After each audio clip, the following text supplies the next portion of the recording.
Ustadz, kita mengimani bahwa malaikat wajib diketahui ada 10. Sementara malaikat Jibril tugasnya menyampaikan wahyu kepada Nabi. Sedangkan baginda Rasulullah sudah wafat. Jadi sekarang apalah kerja Jibril itu Pak Ustadz?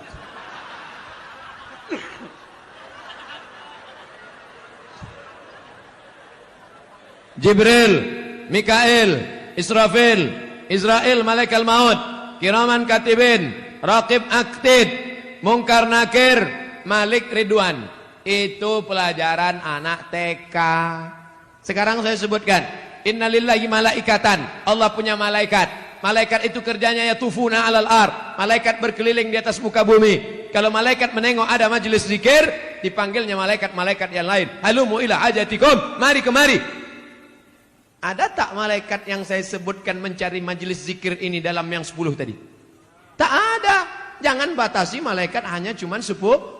Yang 10 itu untuk memudahkan anak TK belajar, anak sekolah. Malaikat tak berbatas. Contoh kedua, inna ahadakum yujma'u khalquhu fi batni ummihi 40 yawman nutfah. Kamu diciptakan dalam perut ibumu 40 hari dalam bentuk air, sperma, 40 hari dalam bentuk darah, 40 hari dalam bentuk daging. Tsumma yursalul malaku. Kemudian datang malaikat membawa rohmu dari alam arwah masuk ke dalam alam rahim.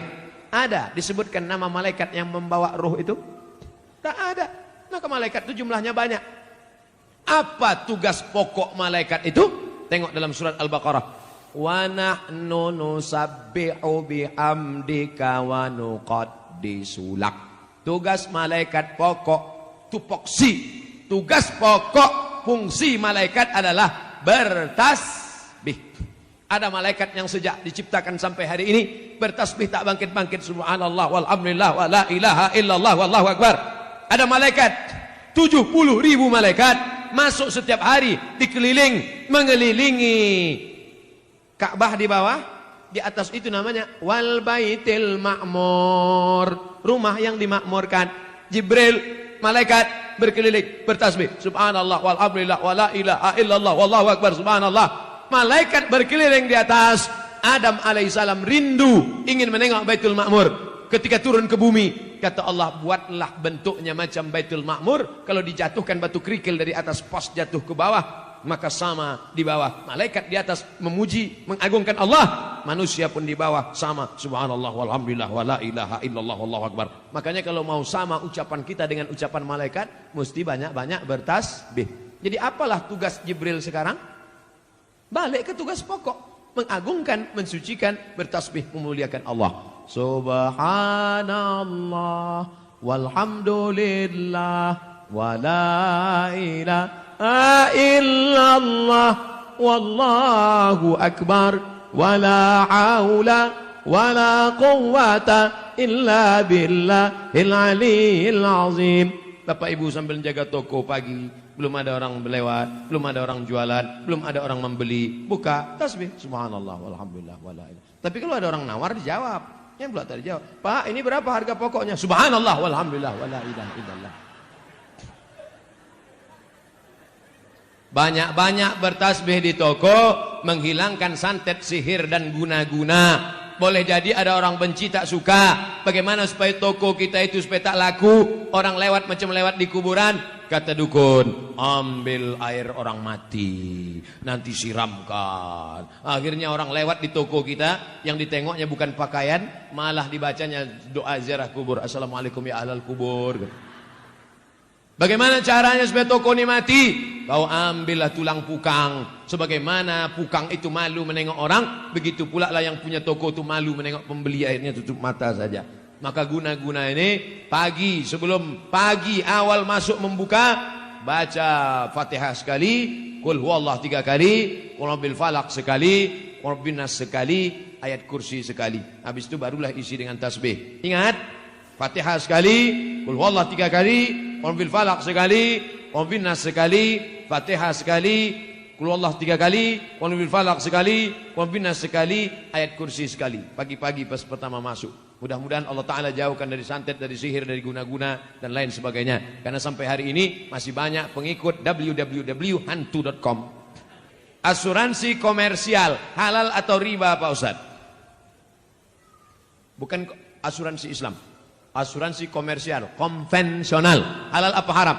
Kelompok yang satu mengatakan asuransi halal karena di dalamnya ada ta'awun, tolong tolong. Wa ta'awanu 'alal birri wat taqwa. Tolong menolonglah kamu dalam kebaikan. Wa la ta'awanu 'alal ismi wal 'udwan. Jangan tolong menolong dalam keburukan. Peserta asuransi 100 orang. Bapak store 10 juta, 10 juta, 10 juta, 10 juta, 10 juta, 10 juta. Maka kalau store semuanya 10 juta kali 100 orang berarti berapa itu? 1 M. Betul. Terjadi musibah. Maka seolah-olah saat itu ini sedang tolong menolong. Itulah ilat sebab hukum kalau ada ustadz yang mengatakan itu sebenarnya ada unsur tolong menolong. Jadi boleh kata fatwa yang pertama. Tapi kata fatwa yang kedua, asuransi haram. Di mana tak haramnya? Karena di situ ada gharar, gambling, judi, ketidakpastian. 10.000, 10.000, 10.000, 10.000, 10.000. Tak tahu entah siapa yang dapat. Tiba-tiba na'udzubillah mobil dia yang ditabrak tiang listrik. Pup, dapat. Enak aja dia. Aku udah 3 tahun tak ada nabrak-nabrak. Apalah dia ditabrakkannya pula. Dapat.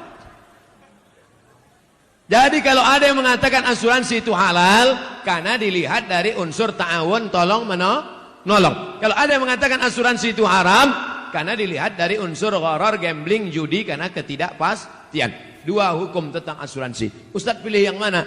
Sampai sekarang saya tidak pakai asuransi mobil. Sampai sekarang. Tak pernah Ustadz kecelakaan, bolak-balik, kadang menabrak orang, kadang ditabrak orang. Kalau ada Ustadz mengatakan boleh, dipakainya fatwa pertama. Kalau ada Ustadz mengatakan tak boleh, pakainya fatwa satu lagi. Dua-duanya bisa dipakai. Bukan kata Abdul Somad, kata Syekh Ali Jum'ah, mufti Mesir dalam kitab Fatawa Al-Azhar, fatwa-fatwa Al-Azhar. Ustadz, gimana caranya meyakinkan orang tua kita tentang menikah muda? Ayah, aku mau meminang dia dengan bismillah. Pergilah, kau makanlah bismillah tuh kata dia. Bapak-bapak, kalau ada anak kalian mau menikah muda, anak bapak laki-laki, anak bapak perempuan, maka kompromilah kalian. Daripada mereka makan di daun, baguslah mereka makan di pinggan, betul? Daripada mereka kumpul kerbau, kumpul sapi, kumpul kambing, baguslah mereka berkeluarga baik. Daripada mereka melakukan perbuatan maksiat, dosa, na'udzubillah. Jaga mereka baik-baik. Tengok almarhum Ustaz Arifin Ilham, umur 17 tahun dinikahkannya. Anak saya nanti saya tanya, kapan dia mau nikah, ku nikahkan kau. Kapan kau mau nikah? Mana perempuannya? Mana? Tunjukkan, biar ku pinangkan. Anak Ustaz masih kecil lagi. Kenapa begitu? Karena saya nikah lama. Kok tahu saya nikah itu bagus cepat-cepat? Pagi bersunat, siang nikah langsung.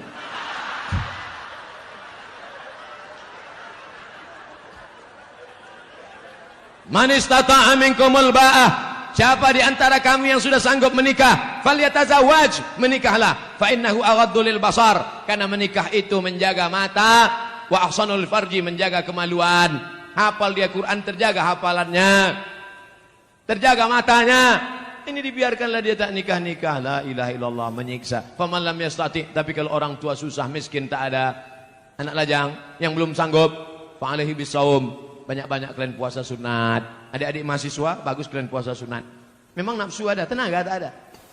Ditunjukkan orang, dek, itu ada cewek cantik. Tak nampak aku lagi dah. Gelap aja. Gelap. Aku sekarang nih Pak, jangankan cewek, apapun tak nampak aku lagi. Kalau nampak aku perempuan pakai baju merah, hijau, macam semangka aja aku rasa udah. Kalau bapak kaya, duit bapak banyak, anak gadis bapak ada, mampu bapak mengasih makan, cari anak yang soleh-soleh itu, panggil dia. Mau kau nikah sama anakku? Ku tengok kau baik kali, bagus, sering kau sholat, ku tengok. Mau kau nikah sama anak saya? Ku tanggung. Tapi kalau macam-macam, ku tembak mati kau nanti. Daripada mereka diambil perampok, anak kita sekolah agama, jilbabnya panjang, akhlaknya baik, karena tak kita carikan jodoh yang baik-baik, tak kita tawarkan orang-orang soleh, pacaran dia dengan anak fang. Apa yang terjadi? Waktu di rumah dia cium tangan, seminggu dia nikah dengan suaminya itu, balik dia ke rumah, hai ya, sehat. Dulu jilbabnya panjang, dulu kukunya bersih. Seminggu dia nikah sama laki fangnya itu, gara-gara tak kita carikan. Dia sudah jatuh cinta, mabuk kepayang, Akhirnya apa yang terjadi? Dilawannya kita. Gara-gara apa? Saya tidak menyuruh bapak memaksa anak bapak untuk menikah. Kita tak bisa paksa anak kita. Tapi kita bisa kasihkan alternatif. Anakku, kau sudah kusekolahkan. Kau sudah kukasih makan. Kau sudah kukasih kuliah.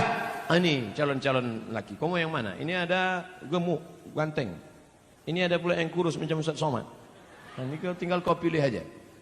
Macam mana kau pilih? Sesuai. Nah itu baik. Nabi SAW dipilihkannya. Siapa itu? Itulah Sayyidina Ali menikah dengan Fatimatuz Zahra. Lahirlah anak-anak Sayyidina Al-Hasan, Sayyidina Al-Husain. Mudah-mudahan bapak dan ibu dapat menantu yang baik-baik insyaAllah.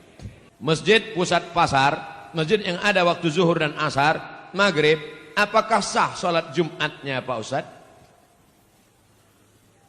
Ada sholat Jumat di sini? Ada sholat Jumat? Sholat Jumat jangankan di masjid, di tanah lapang pun sah. Kalau di tanah lapang sah, di ballroom sah, di convention hall sah, apalagi di misalnya, tapi bukan di Medan. Kalau di Medan jangan sholat kalian di tanah lapang, masjid banyak berserak-serak.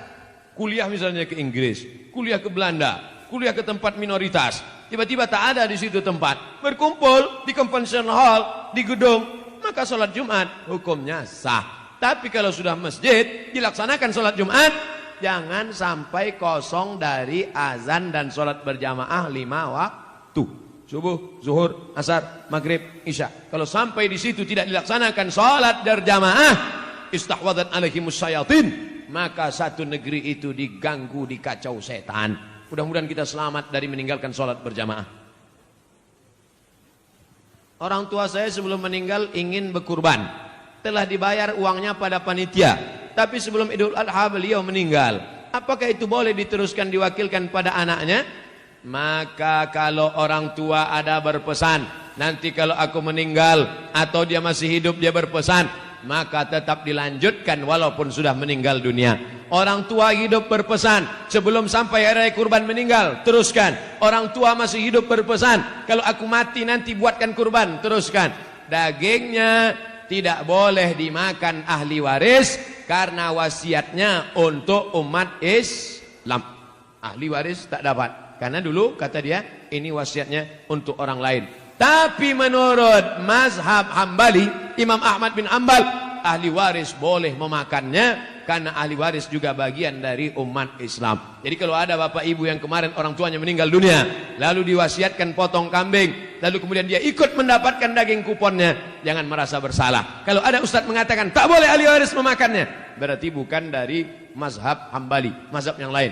Kita mengamalkan selama tidak keluar dari Hanafi, Maliki, Syafi'i, Hambali, selama ahlu sunnah wal jamaah, maka tetap kita boleh amalkan. Jelas?